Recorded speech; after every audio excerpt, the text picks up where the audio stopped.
This is the BiggerPockets podcast, show 741. The reason you're feeling bad might be ego. You're looking at other investors that are making money. You're looking at your balance sheet every month and you're saying, well, I'm losing money. I'm doing it wrong. Maybe not. Maybe this is how real estate has always worked over time. It was the people willing to lose in the short term to make money in the long term that worked. Now, I hope it doesn't stay that way, but I am preparing for a reality where the golden age, where you just like bobbing for apples, you just put your mouth in there and you came out and you hope your apple's bigger than the other apples, but you always got an apple. That could be over. What's going on, everyone? This is David Greene here today with a Seeing Greene episode, if you didn't notice it in the title. If you haven't heard one of these before, you're in for a treat. On these shows, we take questions directly from our audience base. That's right, you. And I deal with the struggles you got going on, questions you have about real estate, clarity that you might need, or when you have several options, which one would be the best. I love doing these shows, and I love you guys even more for making it possible because you ask great questions, which lead to great shows. Today's show is fantastic. We get into what the person might be doing wrong if their property is not cash flowing right now.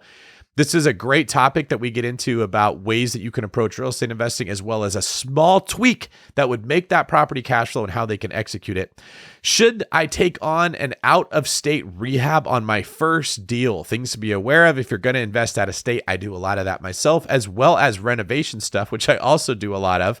And what to do when you can't find cash flow in your market. Is it too late to invest in real estate? Should we stop listening to BiggerPockets and instead start buying NFTs again, cryptos, investing in tulips, buying Beanie Babies, maybe Pogs, if you guys remember that? Is that the future? Should we buy a bunch of that and wait to see if it comes back, or is real estate still a good option? All that and more in today's Seeing Greene. Also, I just want to remind you guys, I forgot to turn the light on again. I'm really good at doing that. So as soon as this little segment ends, you're going to see the light turn blue. Don't get confused. It's still Seeing Greene. It's just going to be greenish blue. What are the colors when you mix green and blue? Is that like turquoise maybe? Seeing turquoise for the first 15 minutes and then it goes back to being green. This is just me being forgetful. Guys, it ain't easy being green. All right, today's quick tip brought to you by Batman. We have a new show coming on the BiggerPockets YouTube channel where I'm going to be a frequent contributor. I'm going to be showing people how to make more money in their current job. This is something that I'm passionate about. I'm very, very into. Don't quit something that you're not good at and just try to find a new thing that you think you're going to be better at without putting effort into the first thing. You got to pursue excellence in whatever you do. So if you want to be featured on that show or this one, go to biggerpockets.com/David. Write out your question and check the jobs box if you'd like to be on the YouTube channel. All right, guys, that's enough of me. Let's get into our first question. Hey, David. My name is Nick Getzman. I'm 19 years old and a sophomore at Colorado Mesa University in Grand Junction. I'm looking to purchase a single-family property near my school to ideally lease to students. I've been consistent using Zillow and BP's tools, but I can't seem to find a deal with what current rates as well as supply is in my town. I'm struggling to take the next actionable step. My primary question is, what are some tools or strategies you could recommend for finding a deal? And what are some creative ways I could finance a deal? The lender I would likely go through told me I could expect a 7.5% rate from him. With that number, I'm struggling to find anything that pencils out and works for my situation. Thank you so much for all you and BP does. Have a great day. All right, Nick, thank you very much for the video. This is a common problem a lot of people are having, so don't be discouraged. This is just the state of the market that we're in right now. Now, the good news is the reason it's so hard to find deals is because real estate is still competitive and valuable and people want to own these assets. A couple things that we can get into. 7.5% is probably, that's a standard rate. It's where most people are. And if you're working with the lender, that's what he's telling you is probably what you're going to get. If you're trying to find a creative way to finance your deal, that just means you have to find the money from somewhere else. There's not a lot of people that have hundreds of thousands of dollars laying around that are going to be comfortable lending it to you for less than 7.5%, which means you're probably only going to get that from the owner, which means you probably need some kind of owner financing, which means you're either going to have to overpay for the property to make it worth it for them to give you the better rate you want, or you're going to have to find a distressed, motivated seller, which is going to be a lot of work and frankly going to be very difficult for you to do while you're going to school. None of those sound super appealing for the situation that you're in. The advice I'm going to give you is that instead of looking to find a deal, I want you to look to make a deal. If you're having a hard time getting the numbers to work on a property that you're going to rent the rooms out to other students, You might be analyzing the wrong deal. So here's what I'd like you to do. We're going to work backwards from this. Let's say that at the interest rate you're being given, at the price range you're looking at, let's say that you're coming up with a $4,000 a month mortgage, which means you need to make more than $4,000 a month from the rentals. If you can get, say, $800 a room, and you can get a 5-bedroom house, that now becomes $4,500.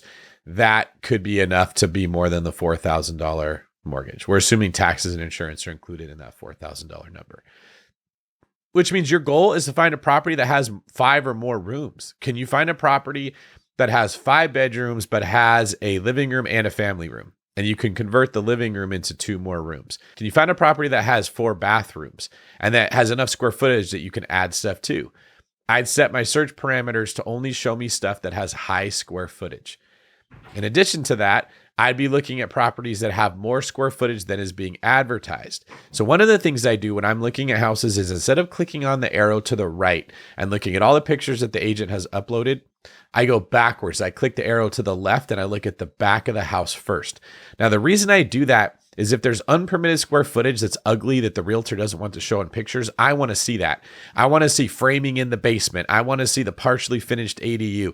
I want to see the extra garage on the property that has electrical and plumbing in it. A lot of people put bathrooms into their garages because when they're out there working on their car or working on their projects, they want to be able to stop and go to the bathroom without walking in the main house. Well, once it has plumbing like that, you can finish out that bathroom and make it nicer and add a kitchenette into those properties for much less money than when you have to run plumbing and drainage all the way into that asset. So you need to look for properties like this that other people are missing. Now, all of that being said, that might not still be enough, because it looks like you're looking in a town that doesn't have a lot of inventory. And that's a problem. If you're in a college town and there isn't a lot of listings that are hitting the market right now, this is going to be tough. Part of that is because sellers are not putting their homes on the market because they're waiting for prices to come back up. Sellers have seen, well, prices are down. People were selling for more before. I don't want to sell for my house for less money. It takes a long time before they get to the point where they just willingly accept this is what a property is worth, and that frustrates buyers. So you could look in a different town and look to accomplish the same thing. Different college town that has more inventory. That's one method you could take. Or you could use some of the creative methods like driving for dollars, skip tracing. You could look at neighborhoods and find the properties that are listed as like more square footage. A lot of that's public data. So if you could figure out a system of finding the houses that are at least 3,000 square feet, you know they're likely to have more bedrooms and bathrooms. You could go knock on their doors. You could call those people. You could send them letters. You could try to find an owner that is willing to sell. But again, this is not a great return on your time. The odds of finding the house that you want, and then they also have a seller that's willing to sell, and they're also going to do it at the price you want, is very difficult. I know a lot of people pay money to take those courses, and this is very popular right now because deals are hard to find. So we're out there trying to use creative methods. What no one tells you is it's basically like working a full-time job. And oftentimes, after all the time you got to put in to make this happen, you'd have made more money if you just got a job and worked. So it's not always the best method. What I do want to say is don't be discouraged. You're trying to do this at a very difficult time in the market. We are in a stalemate. Sellers don't want to drop their prices because they're not desperate yet. Buyers don't want to or cannot pay the higher prices that sellers want. And there is not enough inventory to balance this out. So just stay in the fight. You never know when the next listing is going to pop up. What you want to make sure is that you see it first. So set your filter to show you only houses with at least 2,500, ideally 3,000 square feet, have more bathrooms, and then look at all the houses that come out and see if there's more square footage in that house than what the listing actually says, or that can be converted so that you can make maybe a 5-bedroom house into 6 bedrooms, plus it has a garage that can be converted into 2 to 3 bedrooms with a kitchenette and a bathroom. If you could do something like that, you can find a way to make the property work for what you're looking to do. All right, our next question comes from Josh Lewis in San Diego. Josh says, I love all your contributions to BP. You are a solid stalwart for the mission. Well, thank you for that, Josh.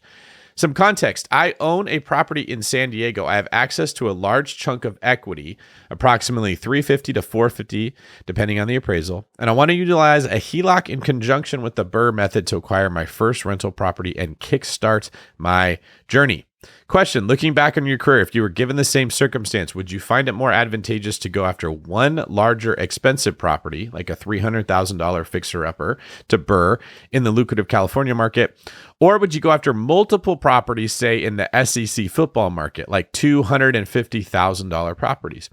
For my circumstance, I'm giving more value to cash flow, but I do understand there are more factors at play here with potential long distance management, which I've already purchased both your Burr book and your long distance real estate investing. Thank you for your time and your propensity to educate. Well, Josh, thank you for your mastery of the English language. You said both propensity and stalwart, as well as circumstance, all in your questions here.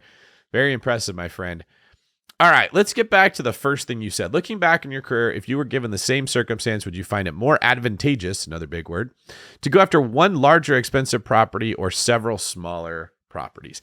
I don't look at the number of properties as the way to approach this question. Now, I will say in general, less is better, because the more properties you have, the harder it is to manage them, the more expensive they become, and the more things you miss. So I am, in general, inclined to buy $1 million property over two $500,000 properties, but it's not always that simple.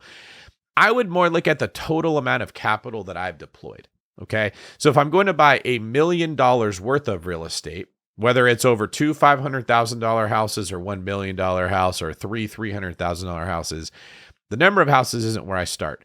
What I would look at is the value of the properties I'm buying. What is the game plan here? What's the play? I think people do better over the long term investing in areas that both appreciate in price and cash flow.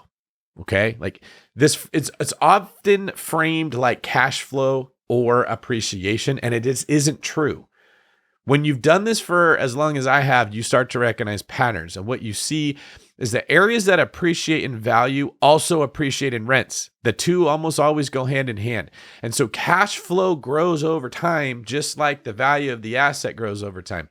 When you buy in these cheaper markets, the $150,000 houses, it's not that they don't appreciate, it's that the rent also doesn't go up. And everybody here who bought into turnkey properties, owns in the Midwest, I'm getting a hallelujah amen out of them. And they're all saying, I wish somebody would have told me this.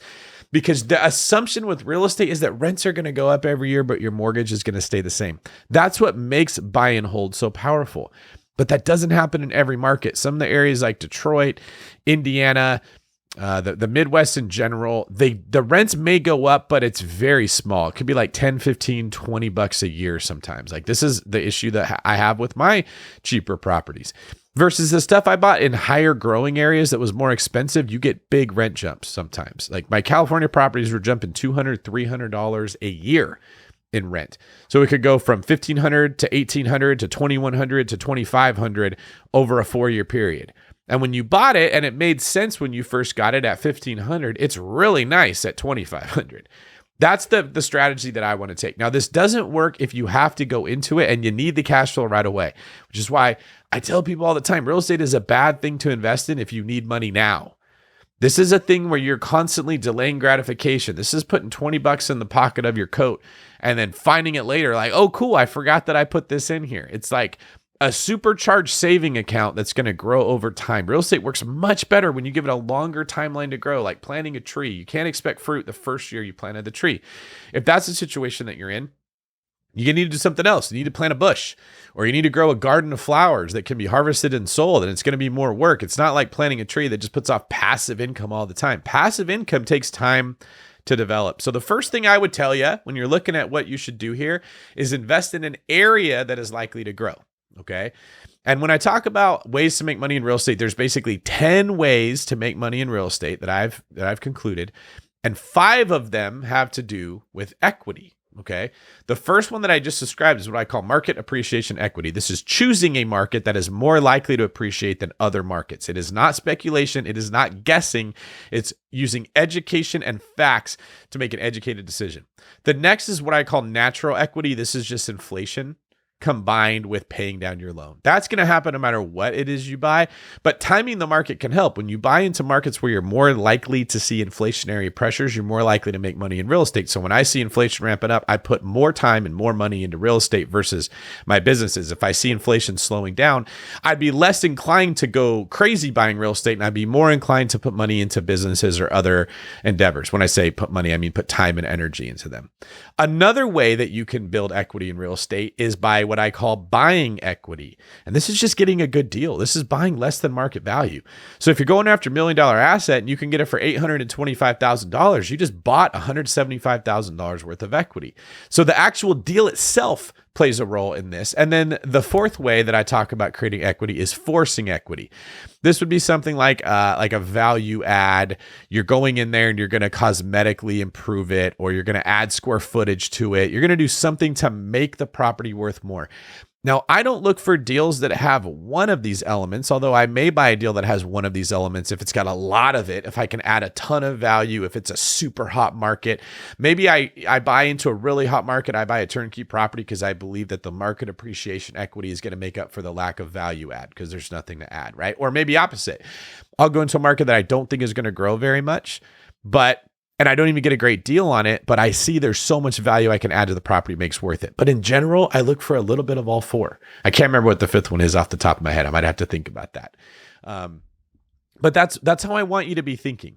How can I add value to these properties that's going to build me equity if I don't need the cash flow right away? Now, this is not saying cash flow doesn't matter.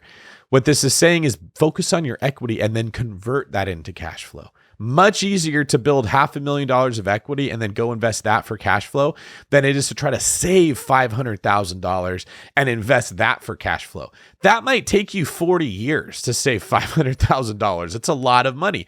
You can build that over 3 to 5 years if you're using the methods that I just described when it comes to creating equity and then improving that equity yourself. So the first thing I would do is I would have gone into the markets like California and I bought at a great time. That was just dumb luck. I got a lot of natural equity because I started buying in 2009 through 2013, and then we made quantitative easing and boom, the market shot off. And then I bought in a great market. California went up more than other markets. I also bought well. I bought them under market value, and so I came in with some equity. What I didn't do in California was I didn't force equity. I didn't buy properties and then fix them up because I didn't understand real estate that well. I didn't understand construction. I didn't know how to look at a property and see a vision for it like what I can do right now. So that's one thing I would change is if I was going into it where you are with my eyes now, I'd be looking at those 4 things and seeing like how do each 4 of these apply. This is what we call the green goggles. When you're looking at real estate from my eyes, you're looking for those 4 things. I don't like the multiple houses in one market because it gives an illusion of safety. Like, well, I've spread it out over 3 houses. Oftentimes you're buying 3 problems instead of one good deal, right? You don't hear about any investors, at least in my whole career, that made a lot of money buying cheap real estate and getting a lot of it. It doesn't work. It's like going to the flea market. Yeah, you can buy a lot of the, not Nike, but bikey. You can buy a lot of bikey shoes because they're cheap, but they fall apart really quick and they give you blisters and you wish you never bought them and then you never want to wear them and then you're trying to get rid of them as soon as you can. And the next sucker comes in and they buy these.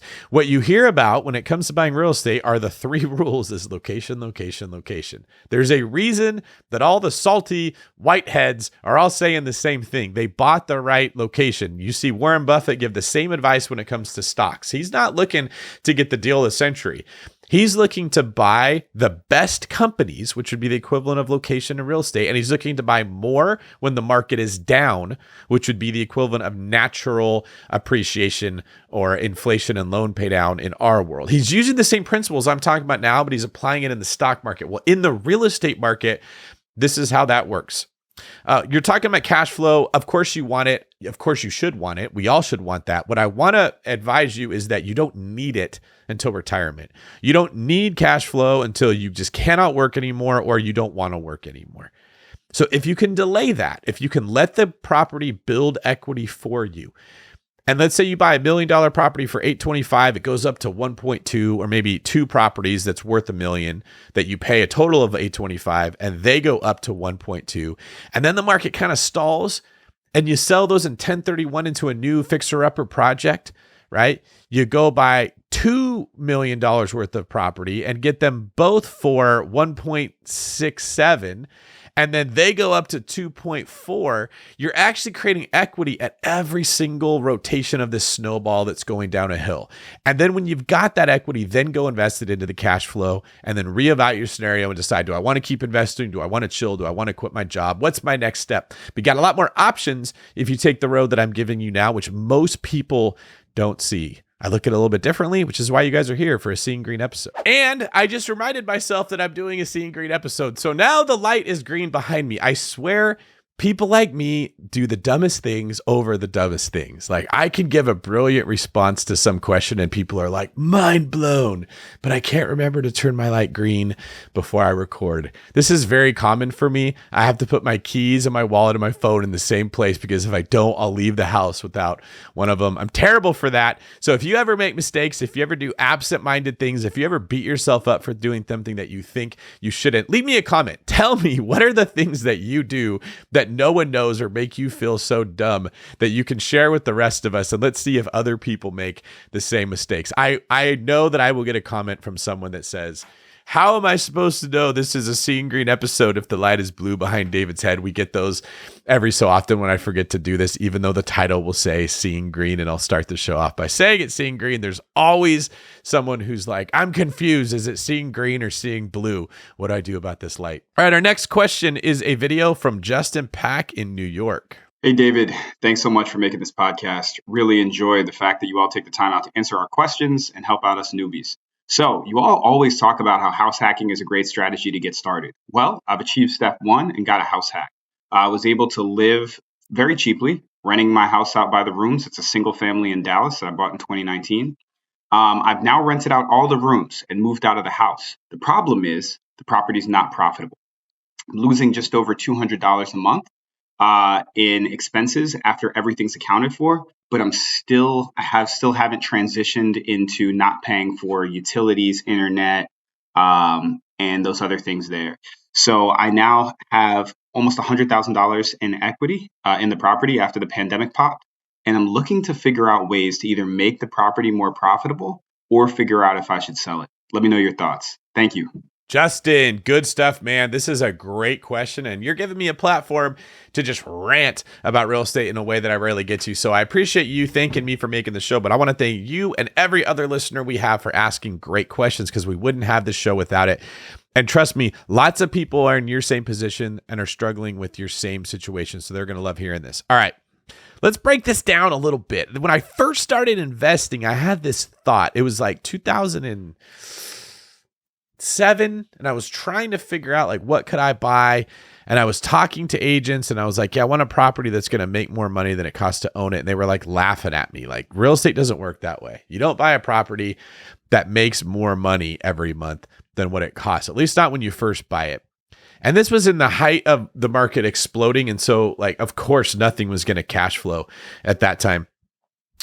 And I didn't pull the trigger. I'm glad, because waiting, I got a better opportunity. But I did realize something in that moment. In a sense, they were right. Real estate only cash flows if you get an incredible deal, or you buy in at an incredible time, or there's not enough competition for the assets that you have an incredible opportunity, or you wait. Okay. Now I know this is going to sound like blaspheming real estate for the cash flow investors out there. So just hear me out. When you look at other countries, Australia, Europe, South America, their real estate does not cash flow when you buy it. This is crazy. This is kind of an American phenomenon. Nobody buying in Toronto is getting cash flow. Very few people that are investing in most Canadian areas are getting cash flow. In fact, the only areas that typically do cash flow historically, like at all times, are the areas where management is a burden. You actually have to make it like a job to manage the property and manage the tenants. It is not passive income. We've become accustomed to this because we came out of such a huge crash in our economy and real estate that no one wanted to own these assets and no one wanted to buy. So we ended up with way more tenants. And then we also paired that with an economic boom after the crash where everyone is making more money, wages were going up, the value of these assets was going up, inflation ran rampant. We had this perfect mix of you could buy real estate at incredibly low prices, and then the economy soared after that. You got the best of both worlds. The result was cash flow became the norm. And so as investors, we would just peruse through Zillow, looking at every house and saying, what has the best cash flow? And it was awesome. I jumped in with both feet, right? I was working 100 hours a week as a cop, saving as much money as I could because I felt like Super Mario when he touches the flower and he's invincible and everything that I touch dies. That's what I was doing. I'm like, dude, I'm going at a dead sprint. And I'm buying as much of this real estate as I can. Rates were low, property values were low. Everything cash flowed. I could buy in the best markets and I could cash flow. And I was getting appreciation. It was like everything was great. And it all came to a screeching halt once we started to raise rates. And now we're all frustrated. Like, I can't make it cash flow. I'm doing something wrong. I'm messing up. I'm bad at this. Maybe I should go do something else. No, this is actually normal. Nothing in Australia is going to cash flow. Nothing in Canada is going to cash flow. Nothing in Europe cash flows. In fact, if you go to other parts of the world, you don't get FHA loans. You don't put 3.5% down on an asset. In fact, nobody gives loans for 30 years at a fixed rate of 3% or 4%. No one gives loans at a 30-year fixed rate anywhere. You wouldn't do that. You wouldn't lend your own money for 4% for 30 years fixed. That only happens because our government sponsors these loans. We've got a whole system created to keep interest rates low, and I won't go into that right now, but this is why I started the One Brokerage, is because I was fascinated with how lending worked, and I wanted to learn more about it, be able to help people buy real estate from lenders that they could trust. But I realized, oh my God, this is crazy. You go to Egypt, they're going to ask you to put 50% down, and there's going to be a balloon payment in 2 to 3 years. Okay, it's almost like a construction loan. A lot of people in other countries are paying cash for their houses, which is why houses are passed down from generation to generation. You can't buy it. Okay, so that's a little bit of a background in how hard real estate investing is in other places. Here's what I learned in 2007. Even if I paid ridiculously high prices for that real estate and I lost money every month, when you look at rent going up over time, your mortgage staying the same over time, the principal being paid down on the debt over time. Like I put it into a graph basically, and I saw there was a break-even point at about 7 years in where I would lose money every year. And at 7 years in, I would start to make money. And then I said, okay, well, how much money will I have lost over 7 years? And now that I'm making money, how long will I have to wait before I get paid back for the money I lost? And at about 9 years, I noticed like, okay, I've now broken even from cash flow. This is before you get the loan pay down. This is before you get any kind of appreciation. This is just purely from rents going up. And I realized, well, if I'm going to own this asset for 30 years, 40 years, 50 years, and I just got to wait 9 years before I break even, that's not the end of the world, especially if the tenant's paying the mortgage off for me. So when I looked at it at a 30-year perspective and I ran the numbers, I saw there's nothing that comes even close to this. I just got to be able to make it 9 years of losing money, and then I'm golden. Now, please stop screaming. Don't yell at your phone. Don't yell at your computer. I know what you're thinking. You're like, don't ever do that. I'm not telling you guys to go do it. I'm saying it makes sense to do that if you take a long-term approach. When we take a short-term approach, when we say, I want to quit my job right now, I need to find a duplex so that I can do it.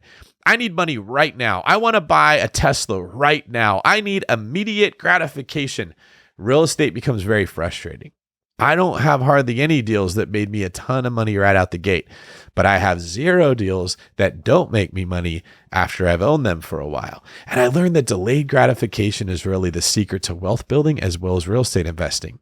The deals that I bought, like I have one in the top of my head right now. Okay. It's this 8,000 square foot cabin that I bought in the Smoky Mountains. It was owned by an executive at either Coca-Cola or Pepsi. I get them mixed up, but he was responsible for developing the extra value meal at fast food restaurants. So he got them to sell more sodas because a soda came with every single meal when they did the extra value meals. He built this amazingly huge, awesome place. Okay. I bought it and it is making me money. It's doing well because it can sleep like 30 to 40 people. It's very unique. You know, I tend to buy real estate that doesn't just fall into a cookie cutter pattern. And this is why.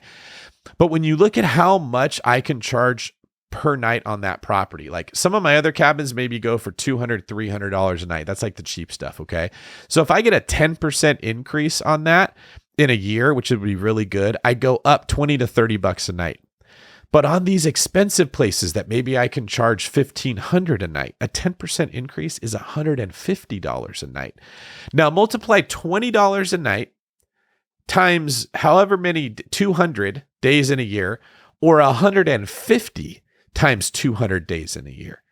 And then next year, I'm getting a 10% increase hypothetically on the 1,500 Okay, that now became at 150 to that. So I'm getting a 10% increase on the 1650. Okay, now my rents are going up $165 a night. And it exponentially starts to increase because I bought more expensive real estate in markets that didn't immediately it didn't make me a ton of cash flow right off the bat, but it will grow to make much more cash flow. This principle is what I wanted to highlight. Now I want to bring this back to your specific scenario, my man. You are losing money right now, but you've gained $100,000 of equity. So you haven't lost money. Okay. You got to go through a lot of months of losing $200 a month before you actually break even at the $100,000 of equity that you have. So the question isn't, do I need to sell this thing immediately and not lose the $200 a month unless your finances are in a position that you can't take that blow. If you live paycheck to paycheck, $200 a month is devastating. If you can't find a 1 day of overtime or a side job, I mean, I know waiters that make $200 a night working a shift at a restaurant. Okay. And if you said to me, David, you got to work once a month at a restaurant in order to not lose money on this real estate deal, you're going to lose $200 a month on the deal, but you're going to make $200 a month at the restaurant. Would you be willing to work once a month for the next 30 years to have a property completely paid off and appreciated? In fact, it wouldn't even have to be for 30 years because at some point the rents are going to catch up. That is a no-brainer. Yes, do that. Okay. The reason you're feeling bad might be ego. You're looking at other investors that are making money. You're looking at your balance sheet every month and you're saying, well, I'm losing money. I'm doing it wrong. Maybe not. Maybe this is how real estate has always worked over time. It was the people willing to lose in the short term to make money in the long term that worked. Now, I hope it doesn't stay that way, but I am preparing for a reality where the golden age, where you just like bobbing for apples, you just put your mouth in there and you came out and you hope your apple's bigger than the other apples, but you always got an apple. That could be over. I don't know, but I know that we kept interest rates really low for a really long time. And if you wanted a house at all, you had to overpay. You couldn't get inspections. You got in a bidding war. You were very uncomfortable. You didn't know what you were going to end up with. And it was risky. And I know that wasn't healthy either, even if you got cash flow right off the bat. Now that we're letting interest rates come up to kind of more traditionally normal levels, we're all freaking out saying this isn't how real estate works. It might be that we have to accept that this is the new normal and location is becoming important. Why? Because that's where the rents go up. When you buy in the best location or you buy the best property, the rents go up every year and you get out of that hole faster. You get out of the hole of losing money faster. Now, I'm not telling anyone here, go buy properties that lose money. Okay. If you can avoid it, avoid it. I am saying, Justin, that you might not be in the worst situation ever. It might be your ego or you're comparing yourself to other people's deals that's making you feel bad about this. Okay, this is Dallas, Texas. This is one of the hottest markets in the country. If I had to pick a market to put my money in over the next 15, 20 years, Dallas, Texas would be in my top 3. That is a awesome market. You are going to continue to crush it in both rent growth and equity growth buying in Dallas. That's a great place to park your money. It's going to grow faster than if you found a place that cash flowed positively $200, but just was stagnant from that point forward. I don't think this is a bad investment. Now, it is a 3-bed, 3.5 bath. Okay. What if you just had a 5-bed, 3.5 bath? Could you sell this property, move that money to another property in Dallas, Texas that was 5 bedrooms? That might solve your cash flow problem right away, and you're going to get more appreciation. Okay. You did everything right. You just bought a house a little bit too small. If you just had 2 more bedrooms, maybe even 1 more bedroom, you wouldn't have the negative cash flow. So this is an easy problem for you to solve. Sell it, move your equity into another deal that has more bedrooms, boom, your cash flow positive. Keep it in that market for the long term, right? You want to plant a tree in Dallas, just uproot it, plant another tree also in Dallas. But even if you can't, for some reason, if you don't, it doesn't mean you made a bad deal. You're going to make a lot of money on this deal. Drop the expectation that real estate is supposed to be the magic pill that solves all of your problems in day one. You're doing great, man. And you learned a lot from the deal, okay? You should be doubling down on real estate investing. You're the person that should be investing more, buying more properties, doing better on every one. Just make the small adjustment. When you're renting by the room, you need more rooms. It's that simple, right? If you're going to sell cars, sell more expensive cars. Sometimes there's a tiny little thing that we can tweak that makes a huge difference in the returns that we get. For you, the minute that I see you bought a 3-bedroom, 3.5 bathroom, I just think I wish the David Greene team had represented him, because we wouldn't have let you buy a 3-bedroom house. We would have looked for a 5-bedroom house that also had the ability to, frame another bedroom out of a den and make it 6 bedrooms, and then you'd be making a bunch of money. But I will tell you, the cash flow on this property will pale in comparison to the money that you make paying off your loan and letting the value increase over time. Thank you very much for your question. This was really, really good. Hang in there. Dallas rents are going to continue going up while the rest of the countries don't keep pace, because that's a great place to invest where a lot of people are moving to. And send me another question if you want to get deeper into what you could do to sell that property, what you need to talk to the agent about, where you should list it, and where you could put the money into a new property. All right, everybody. Thank you for submitting these questions. I love it. In fact, I've talked a lot longer than I normally do on some of these because I'm so fired up about these questions. And I know so many of you love real estate just like I do, and you're freaking frustrated. It's very hard to find a place to put your money. For a long time, you succeeded just by getting over the fear of investing. We were like, just do it, just do it, just do it. And everybody did good. It's not so much just getting over the fear. Now you got to get over the fear, and you got to be willing to take a couple lumps, and you got to look for a deal very hard. This is a harder time to invest than any that I've seen. At the same time, the potential is probably bigger than it's ever been. Okay. Like, I bought a lot of real estate recently, and I know that when rates do come back down, these deals that were like, meh, are going to immediately look amazing. And over time with inflation, I want a portfolio worth $50 million going up as opposed to a portfolio worth $15 million increasing with time. All right. At this segment of the show, we are going to share some of the comments on YouTube, and I want to share your comment. So if you'd be so kind, go to the comment section on the BiggerPockets YouTube page and tell me what you think about the show. Is it funny? Do you like it? Are you annoyed that I keep forgetting to turn the light green, or is the humor actually breaking up the show? Let me know. Our first comment comes from Susan Owen. David Greene, thank you for this episode. Is my favorite in 2 years of listening. This comes from episode 723 that we did. I really appreciate the advice you gave the veteran in this episode. Well, thank you, Susan, and thank you to all the veterans who served our country and served your fellow Americans with what you did. Respect to you. Next comes from Lexi York. I love how real he keeps it, with an exclamation point. That's pretty real. Too many social media influencers out there preaching fake news and misleading people. Thank you, Lexi. That's not something that you're ever going to get from me. When the market was exploding and inflation was taking off, I was telling people, you got to buy, you got to put your money somewhere. And now that it's slowed down, I'm telling people, take your time and pick a deal, but wait, give yourself a long runway of this real estate you're buying. Don't expect it to perform immediately right away. Hey, if we could take 9 months to grow a baby in a womb, and we can wait that long for the joy of having a kid, you could wait a couple years before your properties are going to be cash flowing really high. All right. And from Omar Cantus 1. Yes, so glad you listened to Nate Bargatze's podcast. I liked you before, but you just jumped up lots of levels in my book, seeing him in Vegas on Saturday. Thank you for that. Amar Cantus, I love Nate Bargatze. He's a hilarious comedian. Check out his Netflix shows. This is where we got the idea to read comments, because I would listen to his podcast and listeners would say the funniest stuff, and he would try to read it on the show. It was very funny. That's why we do this here. So thanks for that.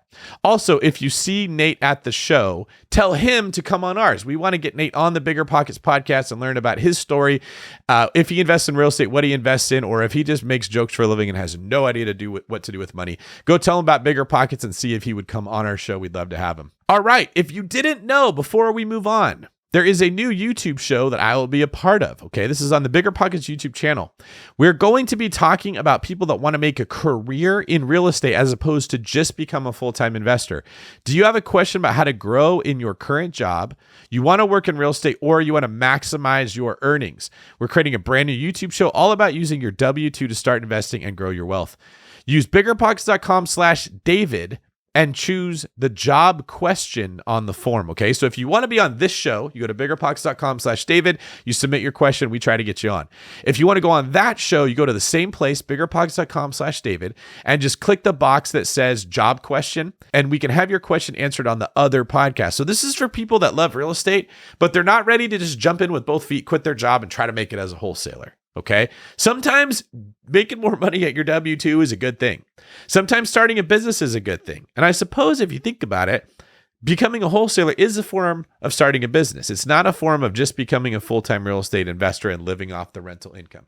It's what I did. So if you love real estate and you love working and you love making money and you love excellence, go to biggerpockets.com/David and leave me a question there. All right. Our next video clip comes from Brian Lucy in Colorado.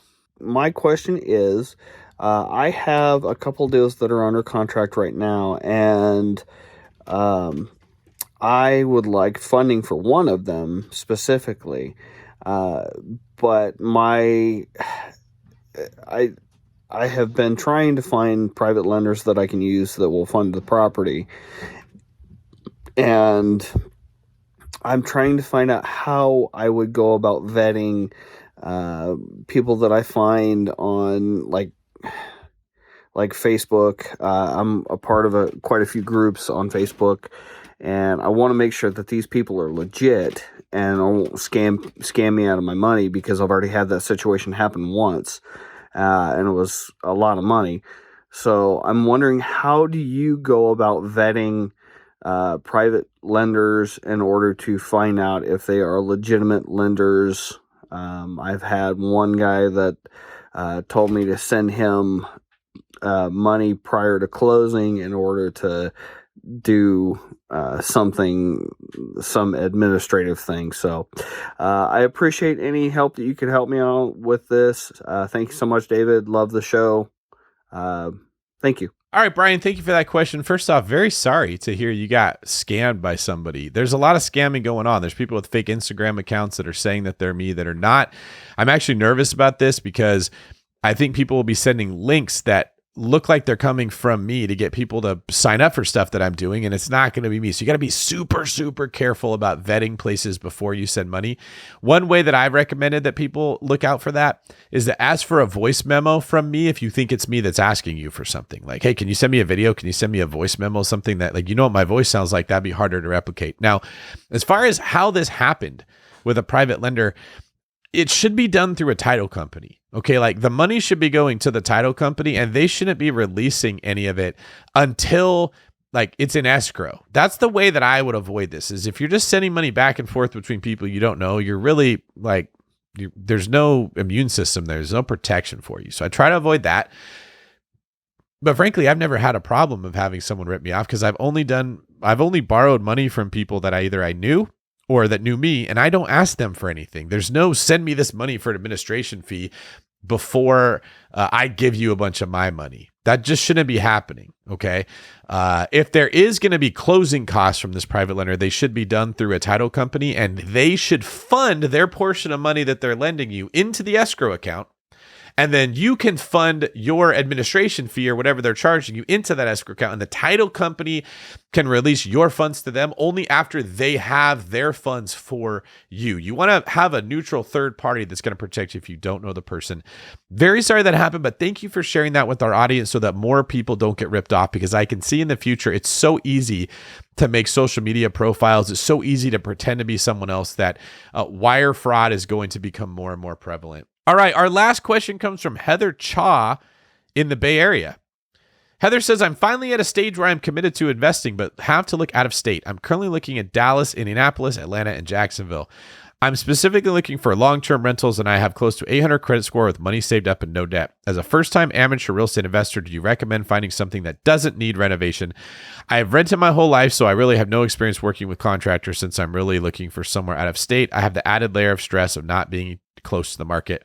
I'm looking in. Thank you for your time. All right. Well, first off, Heather, if you're in the Bay Area, reach out to me. You never know when you need real estate help in California, and I got you when that comes. But if it comes to long distance investing, check out the book that I wrote about that topic. And yes, quite frankly, if you don't have experience investing in real estate or knowing construction or working with contractors, don't take on an out-of-state project. This is one of the fastest ways that people can make big mistakes and lose big money. In fact, the people who do out-of-state deals that have renovations on their first time, if they don't lose money, they just got lucky. This happens all the time. All right. So I don't want you to buy a project that needs renovation other than small things that a handyman can handle, and your agent has referrals and they can oversee the project for you if you're not there.